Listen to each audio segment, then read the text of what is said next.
Hi hello எல்லாருக்கும் வணக்கம். இன்றைக்கி நம்ம எதை பற்றி பார்க்க போகிறோம் அப்படின்னா கெப்பாசிட்டர் எப்படி ஒர்க் ஆகுதுன்றது தான் பார்க்க போகிறோம். ஸோ கெப்பாசிட்டருக்கு வந்து 2 பிளேட் இருக்கும். ஒன்று வந்து பார்த்திங்கன்னா பாசிட்டிவ் பிளேட், இன்னொன்று பார்த்திங்கன்னா நெகட்டிவ் பிளேட்டு. ஸோ பேட்டரி வந்து பார்த்திங்கன்னா கெப்பாசிட்டரோட பாசிட்டிவ் பிளேட்டுக்கு பேட்டரியோட பாசிட்டிவும், கெப்பாசிட்டரோட நெகட்டிவ்க்கும் பேட்டரியோட நெகட்டிவும் கனெக்ட் பண்ணுறப்போ பார்த்திங்கன்னா இது எலக்ட்ரிக் ஃபீல்டை வந்து இது ஸ்டோர் பண்ணி வச்சுக்கும், எனர்ஜியை ஸ்டோர் பண்ணி வச்சுக்கும்.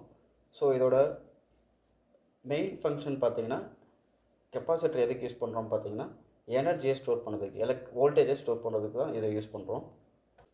இதில் ஸ்டோர் பண்ண எனர்ஜி எப்படி கண்டுபிடிக்கிறது பார்த்தீங்கன்னா E=1/2 CV² என்ற ஃபார்முலா மூலமாக கண்டுபிடிக்கலாம். வாட் டு கெப்பாசிட்டர் வந்து டிசியை வந்து பிளாக் பண்ணும், ஏசியை வந்து பைபாஸ் பண்ணும், எனர்ஜியை வந்து ஸ்டோர் பண்ணும். இதோட 3 ஃபங்க்ஷன், இதோட மெயின் ஃபங்க்ஷன் பார்த்தீங்கன்னா இது 3 தான். ஸோ அடுத்தது அப்ளிகேஷன். என்ன அப்ளிகேஷன் பார்த்தீங்கன்னா இதோட மெயின் அப்ளிகேஷன் பார்த்திங்கன்னா பவர் சப்ளையில் இருக்க ரிப்பில் வந்துட்டு ரிமூவ் பண்ணுறதுக்கும்,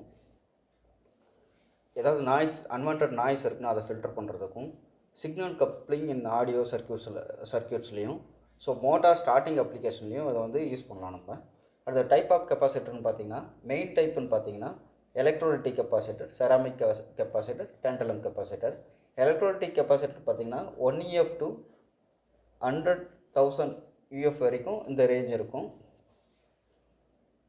செராமிக் கெப்பாசிட்டர் வேல்யூ பார்த்திங்கன்னா 1PF to 100 UF வரைக்கும் இருக்கும். டேண்டலம் கெப்பாசிட்டரோட ரேஞ்ச் பார்த்திங்கன்னா 0.1 UF to 1000 UF வரைக்கும் இருக்கும். ஸோ இதோட எலக்ட்ரோலைட்டிக் கெப்பாசிட்டர் பார்த்திங்கன்னா இது எந்தெந்த அப்ளிகேஷனுக்கு யூஸ் பண்ணுவாங்க பார்த்திங்கன்னா இது மெயினாக பவர் சப்ளையோட எஸ்எம்பிஎஸோட output DC converter, SMPS output power சப்ளையோட ரிப்பில் வந்துட்டு ஃபில்டர் பண்ணுறதுக்காக யூஸ் பண்ணுவாங்க. அடுத்து செராமிக் கெப்பாசிட்டர், அடுத்து ஏசி டு டிசி சிமுலேஷன் பார்ப்போம். ஸோ இப்போ ஃபஸ்ட்டு டிசி கனெக்ட் பண்ணுறப்ப என்னென்ன இருக்கும் அப்படின்னா கரண்ட் ஃப்ளோ வந்து பார்த்திங்கன்னா கெப்பாசிட்டர் ஃபுல்லாக சார்ஜ் ஆகிற வரைக்கும் கரண்ட் ஃப்ளோ இருக்கும். அதுக்கப்புறம் பார்த்திங்கன்னா எந்த கரண்ட் ஃப்ளோவும் இருக்காது. ஸோ அதனால தான் நம்ம வந்து டிசியை வந்து இது பிளாக் பண்ணுது அப்படின்னு சொல்லுவோம். ஒன்ஸ் ஃபுல்லி கெப்பாசிட்டர் வந்து சார்ஜ் ஆகிடுச்சு அப்படின்னா அதுக்கப்புறம் எந்த கரண்ட் ஃப்ளோவும் இருக்காது. So we can get constant voltage. So அடுத்து இப்போ நான் ரீசெட் பண்ணுறேன், ஃபஸ்ட்லேருந்து ஸ்டாப் பண்ணுறேன். ஸோ இப்போ நான் ரன் பண்ண போகிறேன். ரன் பண்ணிவிட்டேன். இப்போ ரன் பண்ணுறப்ப பார்த்திங்கன்னா இப்போ டிசி கனெக்ட் பண்ணியிருக்கிறதுல ஸ்டார்டிங்கில் வந்து பார்த்திங்கன்னா உங்களுக்கு வந்துட்டு கரண்ட் ஃப்ளோ இருந்துச்சு. கரண்ட் ஃப்ளோ ஆல்மோஸ்ட் 0 ஆகிறப்போ உங்களுக்கு பார்த்திங்கன்னா வோல்டேஜ் வந்து கான்ஸ்டன்ட் ஆகிடுச்சு. ஸோ இதுக்கப்புறம் கரண்ட் ஃப்ளோ இருக்காது. So voltage stable. ஸோ இதுதான் நம்ம வந்து டிசி பிளாக்கிங் அப்ளிகேஷன் அப்படின்னு சொல்கிறோம்.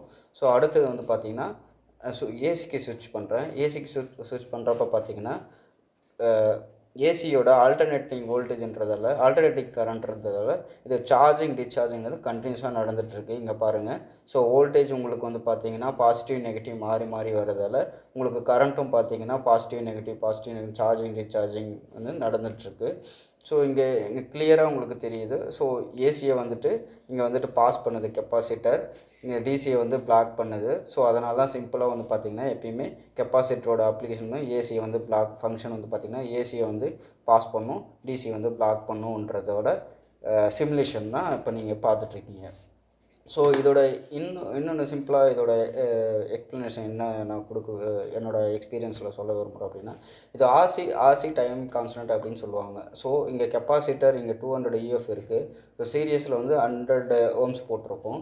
ஸோ இந்த 100 ohms வந்து பார்த்திங்கன்னா இதுதான் இதோட கெப்பாசிட்டர் எவ்வளோ நேரத்தில் சார்ஜ் ஆகணுன்ற அந்த டைமிங் பேராமீட்டரை வந்துட்டு இன்க்ரீஸ் பண்ணுறதும் டிக்ரீஸ் பண்ணுறதும் இதோட ரெசிஸ்டன்ஸ் வேல்யூ மட்டும்தான். இந்த ரெசிஸ்டன்ஸ் வேல்யூ டிக்ரீஸ் பண்ணுறதால நீங்கள் வந்து பார்த்தீங்கன்னா கெப்பாசிட்டரோட சார்ஜிங்கோட டைமை வந்துட்டு உங்களால் டிக்ரீஸ் பண்ண முடியும் வேல்யூ சேஞ்ச் பண்ணுறதால. ஸோ ஃபார் எக்ஸாம்பிள் உங்களுக்கு காமிக்கிறேன். இப்போ 100 ohms இருக்குது. இப்போ நான் 1K மாற்றுறப்போ வந்து பார்த்திங்கன்னா இதில் எலக்ட்ரான் ஃப்ளோ வந்து பார்த்திங்கன்னா ரொம்ப ஸ்லோவாக நடக்கும். இப்போ நீங்கள் அனிமேஷனில் பார்த்துட்ருப்பீங்க. ஸோ எலக்ட்ரான் ஃப்ளோ வந்து ரொம்ப ஸ்லோவாக நடக்குது. இதுவே வந்து பார்த்திங்கன்னா ஒரு 100 ohms இல்லை 10 ohms வைக்கிறப்போ பார்த்திங்கன்னா எலக்ட்ரான் ஃப்ளோ வந்து பார்த்திங்கன்னா ரொம்ப ஃபாஸ்ட்டாக இருக்கும். அப்போ ஃபாஸ்ட் டிஸ்சார்ஜிங் நடக்கும். ஸோ இப்போ இது டிசிக்கு சேஞ்ச் பண்ணால் இன்னும் உங்களுக்கு ஈஸியாகவும் சிம்பிளாகவும் புரியும் பாருங்கள். இப்போ பாருங்கள், டிசியில் வந்து பார்த்திங்கன்னா நான் 10 ohms போட்டிருக்கிறதால நான் ரீசெட் பண்ணுறேன். எவ்வளோ ஃபாஸ்ட்டாக சார்ஜ் ஆகுதுன்னு மட்டும் பாருங்கள். ரீசெட் பண்ணிட்டேன், ஸ்டார்ட் பண்ணுறேன். எவ்வளோ ஃபாஸ்ட்டாக சார்ஜ் ஆகுது பாருங்கள். இதுக்கே நான் 1K போட்டேன் அப்படின்னா ஸோ இந்த டைம் வேரியேஷன் மட்டும் பார்த்துக்குங்க. அடுத்து 1K போட்டு ரீசெட் பண்ணுறேன். இப்போ பாருங்கள், இந்த 1K போட்டதால் இந்த கெப்பாசிட்டி வந்து சார்ஜ் ஆகிறதுக்கான டைம் வந்து பார்த்திங்கன்னா ரொம்ப அதிகமாக எடுத்துக்கும். இங்கே பாருங்கள், நீங்கள் சிமுலேஷனில் பார்த்துட்ருக்கீங்க. ஸோ இன்னுமே இது ஃபுல்லாக சார்ஜ் ஆகி முடியல. ஸோ இன்னும் கரண்ட் ஃப்ளோ இருந்துட்டு தான் இருக்குது. கரண்ட் ஃப்ளோ இன்னும் 0க்கும் வரல. எப்போ கரண்ட் ஃப்ளோ 0க்கு வருதோ அப்போ வந்துட்டு வந்திங்கன்னா வோல்டேஜ் வந்து கான்ஸ்டன்ட் ஆகிடும்.